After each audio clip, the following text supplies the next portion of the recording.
vous présente ici donc un site très connu, hein, il faisait des bouquins, enfin des bouquins, des revues. Il y avait des revues qui s'appelaient justement Top Santé. D'ailleurs, vous pouvez le voir en icône, je veux dire à l'extrême droite supérieure, au niveau supérieur et de extrême droite. Vous avez bon, voilà, cette revue-là qui est présentée depuis de nombreuses années. Et c'est la revue Top Santé.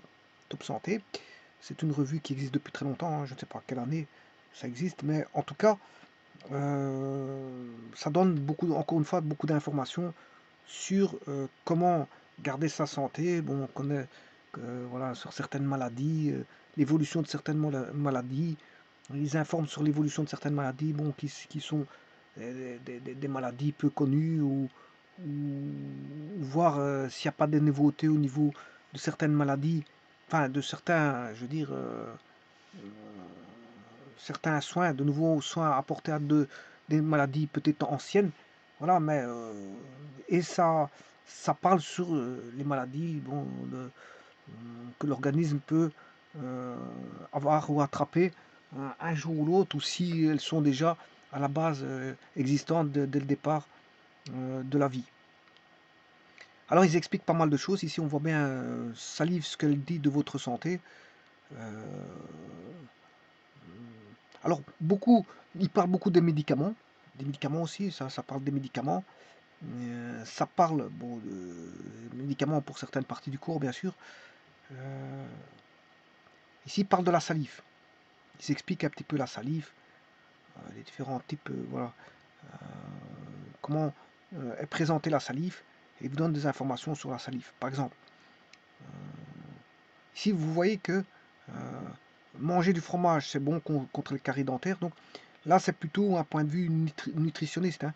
C'est que manger pour éviter, je veux dire que, enfin pour éviter certaines caries, par exemple. Donc ça c'est un point de vue nutritionniste. Quatre façons de lutter contre la mauvaise haleine. Bon, là aussi, c'est un petit peu une histoire de la bouche, voire d'estomac ou de la bouche, peu importe. Mais disons que du système digestif, c'est comment faire pour éviter justement d'avoir une mauvaise haleine, par exemple. Il parle des règles, il parle bon, ici, dans ce document-ci, ben voilà, les dents de lait, euh, comment protéger les dents. Ici, c'est encore une fois concernant les dents. Quelle différence entre pouce et tétine? Voilà, ils informent sur des différences entre pouce et tétine, etc., etc. Et puis, bon, voilà, ça concerne bon, tout ce qui est santé.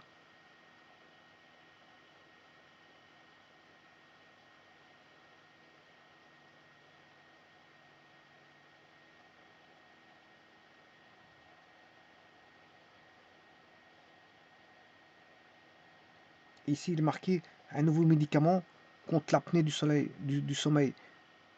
Voilà. Oui, il vous informe sur des nouveautés, par exemple des médicaments, ou sur je veux dire, euh, des maladies, sur la nutrition, etc. C'est beaucoup de sujets ici, c'est beaucoup de sujets qui sont... D'ailleurs ici il y a une partie nutrition, quoi. Bien manger, c'est une histoire de nutrition, hein. Minceur, on peut considérer que c'est aussi un petit peu de la nutrition. Euh, Bien-être et une partie nutrition, et ainsi de suite. Vous voyez que la nutrition c'est fondamental, je veux dire, il n'y a pas que ça comme j'ai toujours dit, hein. C'est parce que c'est quelque chose qui est la bonne santé, c'est pas qu'un point de vue de nutrition. Euh, c'est un point de vue qui est bien sûr exogène, qui peut être, bon, on est en bonne santé si on est dans un bien-être social, si on est dans un bien-être contextuel social, dans un bien-être voilà, d'environnement, euh, dans un environnement sain.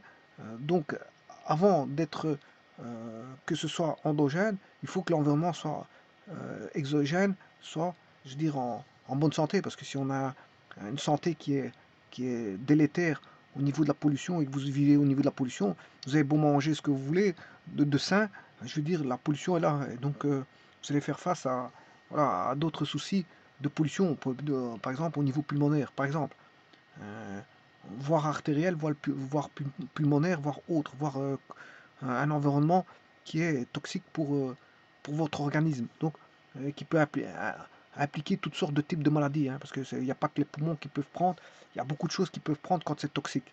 Donc, quand ça attaque, ça peut attaquer tout et n'importe quoi dans le corps. On évite, parfois on peut, si vous avez des pesticides ou des insecticides dans l'environnement, ça peut attaquer certaines zones du corps. C'est pas, ça n'attaque pas forcément. euh, tout peut, tout peut subvenir dans un cas de maladie. Voilà. Estomac, cerveau, poumon, cœur, foie, rein, trali, tralala. Donc être dans un environnement déjà sain fait déjà qu'on a déjà un contexte qui fait qu'on peut déjà penser à voilà, on va dire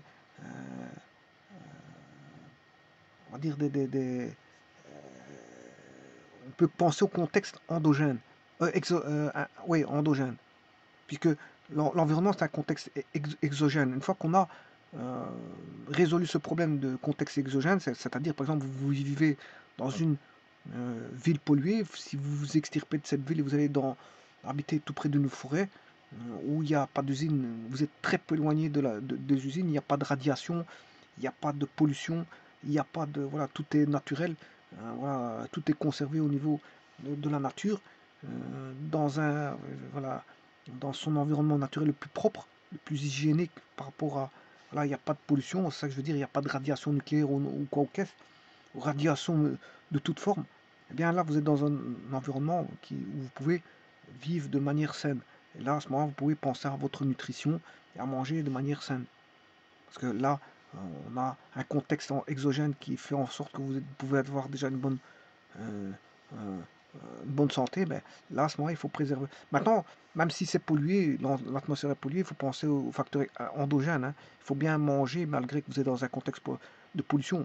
Donc là, on va dire que il y a un avantage et un inconvénient. Et un inconvénient pour votre santé, c'est l'environnement. Il y a un avantage que vous pouvez contrôler, ben, c'est la variable contrôlée, voilà, votre nutrition, par exemple. Voilà, c'est de bien se nourrir, euh, voilà, de se soigner en prenant les médicaments qui vous sont voilà, proposés pour vos soins de santé. C'est voilà, c'est beaucoup de choses.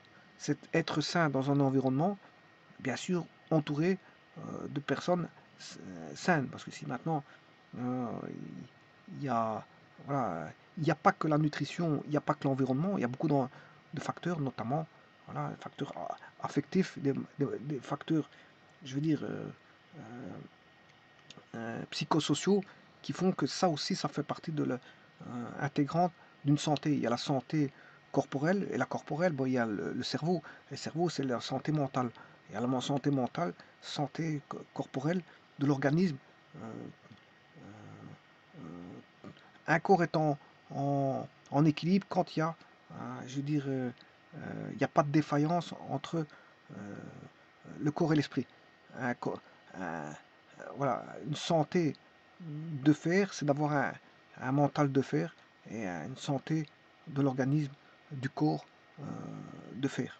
Et c'est ces deux-là qui concourent à avoir une bonne santé, notamment, pas que ces deux-là, parce que je dis qu'il y a des facteurs exogènes comme l'environnement et voilà, tout ce qui est psychoaffectif et autres. Donc, euh, psychoaffectif, c'est pas forcément entre êtres humains. On peut avoir voilà, une relation, je veux dire, avec des animaux qui peuvent vous apporter, je veux dire, un certain plaisir et donc une certaine forme de, voilà, euh, de contact avec les animaux. Donc, à partir de là, avoir voilà, un point de vue euh, social et affectif avec des êtres humains et des animaux. C'est ça qui va permettre d'être, voilà, avoir un esprit sain dans un corps sain. C'est d'abord avoir des contacts sociaux qui sont, je veux dire, de premier abord, plaisants. plaisant. Et plaisant, notamment avec des êtres humains, voire des animaux, voire des objets. Parce que bon, le monde de l'environnement, ça peut être tout et n'importe quoi, hein. Ça peut être bon, des animaux, l'environnement, une nature écologique, voilà, des forêts, des plantes, voilà, des montagnes, un océan, c'est l'environnement. Voilà, et des animaux, voire des objets. Des objets, par exemple, voilà, vous êtes dans votre élément quand vous, par exemple, vous aimez bien des voitures. Vous aimez bien les voitures, ben, euh, vous intéressez aux voitures, ben, vous êtes dans votre élément, ouais, vous avez une certaine santé, je veux dire, mentale qui prend plaisir à, je veux dire, à, à- à vous intéresser aux voitures. On peut s'intéresser à toutes sortes d'objets. Certains s'intéressent à l'informatique, d'autres s'intéressent voilà, à avoir une vie sportive très, très dense. D'autres, euh, d'autres ils s'intéressent, mais je veux dire, à travailler tous les jours. Tous les jours, leur travail, c'est leur plaisir. Bon, tout le monde ne trouve pas que le travail est un labeur, est une tâche ardue à, à devoir exécuter, mais parfois certains considèrent que leur travail, c'est leur plaisir au quotidien. Sans travail, ils sont malheureux. Voilà, donc, bien sûr, on comprend que c'est pas n'importe quel type de travail qui est comme ça, hein. Par exemple, la vente, ça peut être un plaisir de tous les jours de rencontrer des gens, de discuter avec eux, de pouvoir échanger avec des gens. Voilà, par exemple, la vente. La vente. Parce que c'est vrai que aller travailler à la mine, dans une mine de charbon, ça m'étonnerait que ce soit un plaisir. C'est peut-être un plaisir quand on rencontre ses copains, mais commencer à forer, faire des forages voilà, dans le fond de la mine, voilà, dans une zone dangereuse où on peut perdre la vie, je crois pas que c'est un plaisir de faire ça. Bon, c'est parce qu'en fait, il faut bien le faire parce que c'est un gagne-pain. C'est un gagne-pain, et voilà. Fut un temps, certains n'avaient pas le choix d'autre choix que de travailler à la mine parce que la mine était bien un fort pourvoyeur de main-d'œuvre, hein, étant donné que les mines étaient, il y avait d'innombrables mines, les mines nécessitaient d'innombrables main-d'œuvre. Mais bon, la main-d'œuvre, bon, on payait en conséquence les mineurs. En conséquence, les mineurs. Et certains subvenaient à leur famille, aux besoins de leur famille grâce au travail du charbon. Travail du charbon. Bon, ben ça c'est pas, tout le monde ne trouve pas que c'est un plaisir de travailler dans les mines de charbon et avaler la poussière, hein. Bon, c'est comme ça. Maintenant, certains prennent du plaisir à la vente, donc ils sont contents de rencontrer des gens tous les jours et s'ils perdent voilà, ce métier-là de la vente, ben, ils vont se retrouver, je veux dire, avec quelque chose qu'ils n'étaient pas habitués, hein. Ils n'étaient pas habitués, c'est-à-dire à se retrouver, je veux dire, avec moins de contacts sociaux. Et ça, bon, certaines personnes ne tolèrent pas ça dans leur esprit, donc ça pourrait être un frein à leur épanouissement que de se retrouver, je veux dire, à ne plus pouvoir avoir des, du contact social comme ils l'avaient quand ils étaient en train de travailler dans une. Voilà. Donc certains prennent plaisir à travailler, c'est leur travail, leur plaisir c'est leur travail, d'autres c'est les animaux, d'autres c'est leurs chevaux. Et donc ça concourt à un épanouissement au niveau mental. Bon, maintenant, il n'y a pas que le mental, je vous ai dit qu'il y a l'environnement, il y a le mental et aussi le corps. Alors, euh, le corps, bien sûr, je vous ai parlé de nutrition, il faut faire attention, je veux dire, à ce que on mange et on boit. Et donc ça, c'est un grand pourcentage du fait d'avoir de préserver sa santé, c'est d'abord de bien manger. Mais ça ne suffit pas, comme je vous l'ai dit. Parce que si on mange bien et puis qu'on a une pollution à l'extérieur, ben, on va faire sa santé va faire le fruit voilà, de cette pollution extérieure qui est un élément agressif à votre corps. Alors, qu'est-ce qui vient agresser le corps? Ben, ce sont les molécules, hein, bien sûr. Voilà, si vous avez, vous voilà, s'il y a les pollutions de voiture, c'est les NOx, voilà, les pluies acides, les NOx et tout ce qui s'ensuit. Ben, ça attaque voilà, le corps, notamment les poumons, par exemple. Ça fait des maladies, ce qu'on appelle les maladies respiratoires. Donc, une des causes des maladies respiratoires, c'est la pollution, hein, parce qu'on respire, voilà, on a un environnement qui est extérieur, Bon, et on puise l'oxygène de l'environnement extérieur. Donc cet environnement extérieur, le gaz de l'environnement extérieur qui est l'air, ben, on le respire, on respire de l'air pour aller dans il va aller au travers de l'oxygène, enfin on va extirper l'oxygène de l'air pour aller dans les poumons. Donc le poumon c'est interne au corps et l'air il est externe au corps. Donc on puise de l'air de l'extérieur. L'extérieur, l'air il est où? Il est dans l'atmosphère. Donc il est à l'extérieur. L'extérieur. On doit l'introduire à l'intérieur du corps. Et donc tout ce qui va passer de l'extérieur vers l'intérieur, si l'air est pollué avec de substances, je veux dire agressives, pour les poumons, ben, ça va venir attaquer fatalement les poumons et avoir des maladies, ce qu'on appelle des maladies respiratoires et pulmonaires. Et donc ça, on comprend que, ben, on comprend la cause. La cause, c'est un facteur exogène, puisque en fait, on vit dans un milieu où il y a l'atmosphère, et donc si l'atmosphère est agressive pour le corps, ben, là, à ce moment-là, on comprend qu'on aura une mauvaise santé du fait de l'extérieur. Alors, on peut avoir toutes sortes de choses qui peuvent venir créer des mauvaises, voilà, une mauvaise santé au niveau, à cause de facteurs exogènes. Ben, vous comprendrez que c'est tout ce qui est pollution, tout ce qui est fumée, fumée de toutes sortes, hein, fumée de toutes sortes. Et tout, bien sûr, est dans la tolérance. Hein. Si absorber des fumées à un jour, c'est pas grave. Quoique si maintenant quelqu'un prend un incendie, se prend les fumées d'un incendie en une journée, là il est obligé d'en aller sous un caisson, un caisson hyperbare.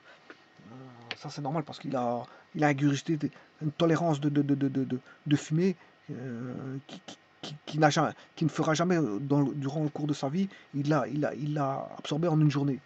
En une journée, il a absorbé des fumées qu'il n'aurait jamais absorbé durant le cours d'une vie. Donc là, c'est normal qu'il doit passer dans un caisson hyperbare, voilà, pour faire le nécessaire pour, on va dire, un nettoyage des poumons. Donc ça, c'est pour vous dire que euh, euh, c'est pour vous dire que la pollution extérieure peut être un facteur.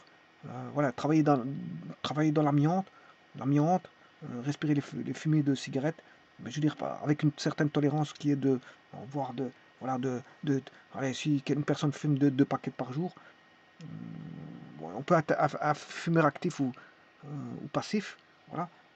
Alors le passif peut avoir les fumées des autres. Hein. S'il travaille dans un bureau et qu'il a ingurgité toutes les cigarettes que toutes 3-4 personnes fument au cours de la journée, ben, je veux dire, il devient un fumeur passif. Et s'il devient un fumeur passif, bon, au bout de 20-30 ans, ben, je veux dire, il risque d'avoir des maladies pulmonaires. Voilà. Et tout dépend, je veux dire, de la tolérance qu'il a absorbée au niveau des fumées. Et donc, les facteurs exogènes, l'amiante, euh, l'amiante dans l'air ou au niveau d'un milieu industriel ou d'un milieu, voilà, de travail, dans un chantier, enfin, respirer de l'amiante, respirer des pesticides ou des insecticides à grosse dose, respirer, voilà, toutes sortes de produits est néfaste pour l'organisme. Maintenant, subir des rayonnements euh, d'une usine, quelconque rayonnement, je pense à une usine, voilà, qui produit voilà, du nucléaire avec des fuites, mais c'est normal que la personne, au bout d'un certain temps, va attraper des maladies du fait de ces fuites-là. Voilà. Au bout d'un certain temps, je pense après quelques années, je ne sais pas combien d'années, mais s'il subit, voilà, tout dépend de la tolérance, encore une fois. Hein. Tout est une question de tolérance, que ce soit dans le nucléaire ou les produits, dans l'alimentation, c'est une question de tolérance. C'est-à-dire, qu'est-ce qui est considéré comme poison? Ben, c'est des tolérances qui sont fixées par des organismes. Voilà, on a testé la tolérance, et un corps n'est pas l'autre, bien sûr. Hein. Qu'est-ce qui est tolérance? Ben, un corps n'est pas l'autre. Il y a des gens qui vont supporter plus une tolérance à l'alcool, par exemple, pendant des années, que d'autres vont vite se faire voilà, euh, des hépatites ou. Enfin, comment on appelle ça? Des maladies du foie. Oui, des maladies du foie, ils vont se brûler le foie, ils vont se brûler le cerveau, du fait que, bon, euh, euh, du fait qu'ils sont intolérants, plus intolérants que d'autres. Donc la maladie viendra beaucoup plus vite que d'autres. Voilà. Il y en a, il faudra peut-être attendre 20, voire 30, voire 40 ans pour avoir une maladie, alors que d'autres, ben, au bout de 50 ans, ils auront la maladie. la maladie va se déclencher au bout de, voilà, certains au bout de 30 ans, certains au bout de 40 ans, ou certains au bout de 50 ans. Tout dépend de la tolérance. Tout dépend de la tolérance. Voilà, donc l'environnement, c'est un environnement industriel peut être un grand facteur de risque au niveau des maladies. Je pense aux maladies, aux usines qui déversent, enfin, les usines voilà, qui brûlent, euh, les déchets. Là, on peut trouver des résidus toxiques tels que, par exemple, je reviens plus sur le nom. Le nom, c'est c'est du, je sais plus comment. Le nom, j'ai oublié. C'est du, enfin, ça va libérer des toxines, qui sont toxiques pour le corps. Et donc, celui qui habite tout près d'une société qui brûle les déchets, euh, la dioxine, c'est ça que je cherchais. Pour avoir de la dioxine présent dans l'air du fait de se trouver près d'une usine qui brûle des déchets. Et donc, se retrouver là pendant 40 ans, là, habiter là, et voilà, ne pas être souvent à la maison et surtout dehors, c'est respirer cette dioxine. Et plus vous sortez dehors, et plus vous allez respirer cette dioxine. Et il faudra, après un certain temps, s'il y a une maladie relative voilà, un certain dosage de toxines dans le corps, c'est normal qu'il y ait une maladie qui va refluer de cet, on va dire, environnement. Alors d'autres environnements industriels, hein, toute pollution voilà, de métaux lourds, etc., au travers des usines sidérurgiques, peut provoquer des maladies de toutes sortes. De toutes sortes. Alors il y a parfois des maladies de cause à effet, hein, c'est normal parce que c'est une usine qui traite du mercure, on peut avoir des maladies. Quelqu'un qui travaille dans le mercure, il peut attraper des maladies relatives voilà, en empoisonnement au mercure. Tout peut arriver, tout peut arriver. Quelqu'un qui travaille dans la farine peut attraper des maladies pulmonaires. Quelqu'un qui travaille dans une usine sidérurgique peut attraper des maladies relatives, je veux dire, aux pollutions de toutes sortes causées par voilà, les éléments volatiles retrouvés en sidérurgie. On peut tomber malade si on travaille dans un environnement industriel où, bien sûr, il y a de fortes concentrations de produits chimiques, voilà, de toutes sortes. Alors, c'est pas pour rien que certains ont des primes. Certains se disent, bon, on veut travailler dans un laboratoire un laboratoire pharmaceutique, bon, se posent les questions, comment ça se fait qu'ils ont un bon salaire? Mais c'est tout à fait normal, parce que il y a un risque du métier. Le risque du métier, c'est voilà, de subir un empoisonnement à long terme. À long terme. Et donc, on a une prime pour ça. Et alors, bon, certains se posent la question qu'ils ont un gros salaire, mais le salaire, c'est ça, c'est que bon, la personne va aller vers voilà, des maladies, voire vers la mort, rien que tout simplement en, on va dire en faisant leur métier. Alors, d'innombrables personnes sont mortes de leur métier. D'innombrables personnes il y a une relation de cause à effet qui sont leur métier. Alors, je pense par exemple à une personne qui va travailler dans la poterie, on comprend qu'elle va mourir d'une maladie relative voilà, à, à la silice. À la silice. Je pense une personne qui va travailler sur des pantalons, on va dire, des pantalons délavés, ou ou le sablage ou des sablages, on va comprendre qu'ils vont attraper des maladies pulmonaires. Donc il y a des maladies qui sont des maladies professionnelles. Des maladies professionnelles. Et donc là, on sait bien l'origine, on connaît l'origine de la maladie. Donc, les personnes qui travaillent à la mine ont une maladie, je veux dire, qui est de divers types. Mais on peut retrouver la silicose comme on peut trouver d'autres maladies voilà, pulmonaires. Parce qu'il n'y a pas que la silicose, il y a d'autres maladies qui sont relatives voilà, à l'accroissement des poumons. Voilà, quand les cellules pulmonaires finissent voilà, par mourir, c'est dû au fait que, bon, il y a beaucoup de maladies relatives aux poumons. Il n'y a pas que la silicose. Et donc, tout dépend des agressions extérieures. Et généralement, les agressions extérieures, c'est bon, c'est parce qu'on a en fait un environnement pollué. Et pourquoi l'environnement est pollué? C'est parce qu'on a un environnement industriel, voire agricole, voire autre, qui fait en sorte qu'on utilise des produits chimiques. Et les produits chimiques peuvent être agressifs pour le corps. Voilà. Les produits chimiques peuvent être agressifs pour le corps. Alors, quand est-ce qu'elles sont agressives? Ben, quand elles sont à grande concentration. Alors, comme je vous l'ai dit tout à l'heure avec l'incendie, bon, on peut en une journée dépasser le cap d'une vie voilà, d'ingestion de fumée, par exemple. C'est le cas dans un incendie. La personne reste enfermée où l'incendie commence à prendre. Et je veux dire, il y a de fortes fumées noires. Et que la personne est prise au piège et puis qu'on vient la sauver, ben, au moment où on vient la sauver, ben, la personne ne sait plus respirer correctement. Et bien sûr, pour pouvoir respirer, il faut faire un nettoyage voilà, de poumons. Et bon, bien sûr, là, elle a avalé ce qui était intolérable. Hein.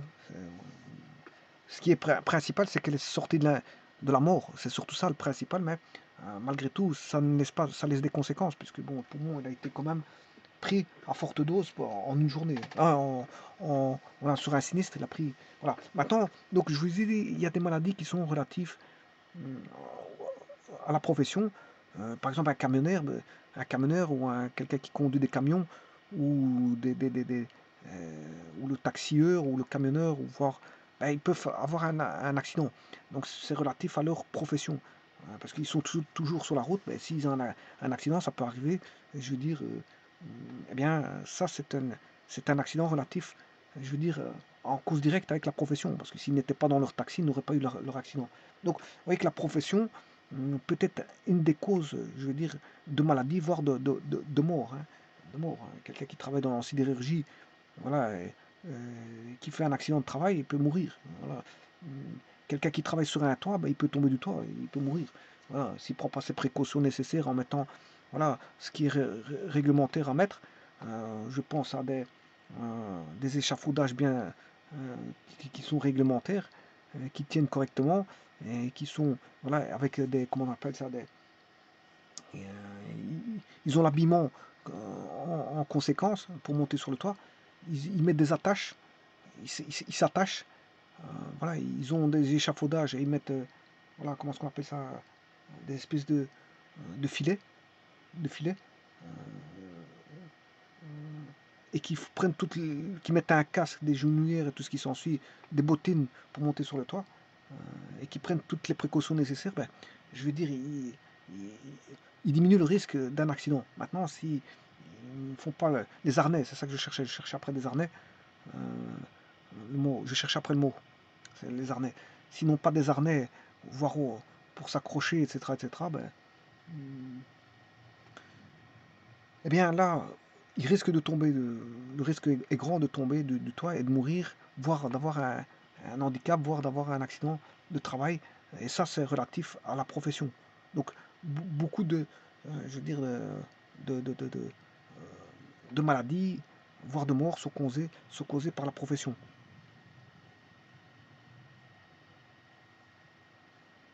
Maintenant, il y a d'autres maladies, d'autres morts qui sont relatives on va dire, à un sport bien précis. Je pense à la nage, quelqu'un qui va se noyer, ben, je veux dire, bon, c'est plutôt, c'est pas un sport, mais on va dire, le fruit du tourisme.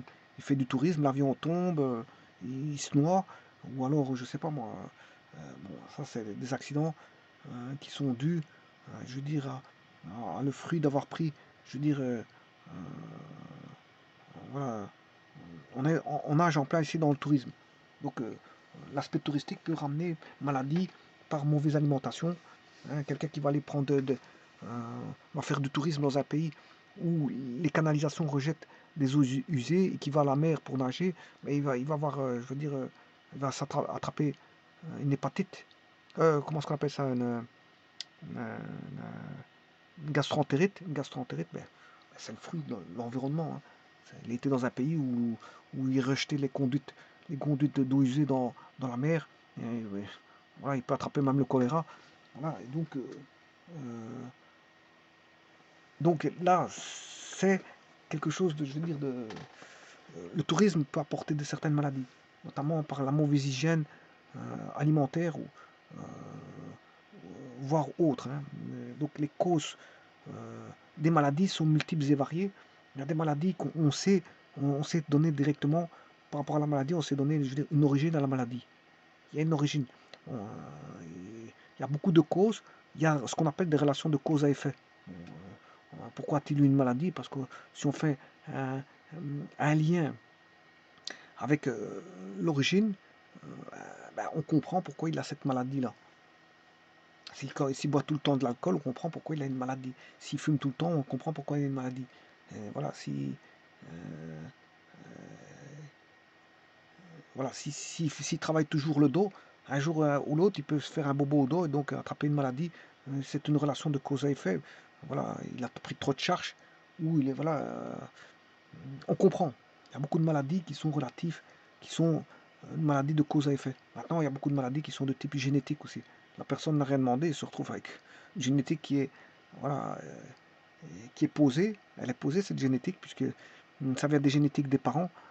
La génétique de la personne même provient de la génétique des parents. Donc, si un des parents ou les deux, voire les deux, ça peut arriver que les deux soient aient la même une maladie, voilà, la même maladie.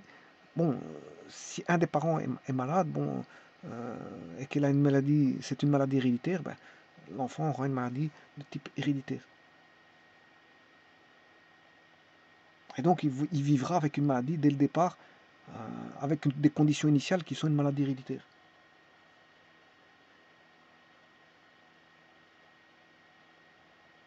Voilà, donc en fait, les maladies, bon, sont de tout type et de toutes sortes, hein, de tout type et de toutes sortes. Donc, parfois, on en connaît les origines, d'autres, bon, les origines sont floues. Je vous remercie.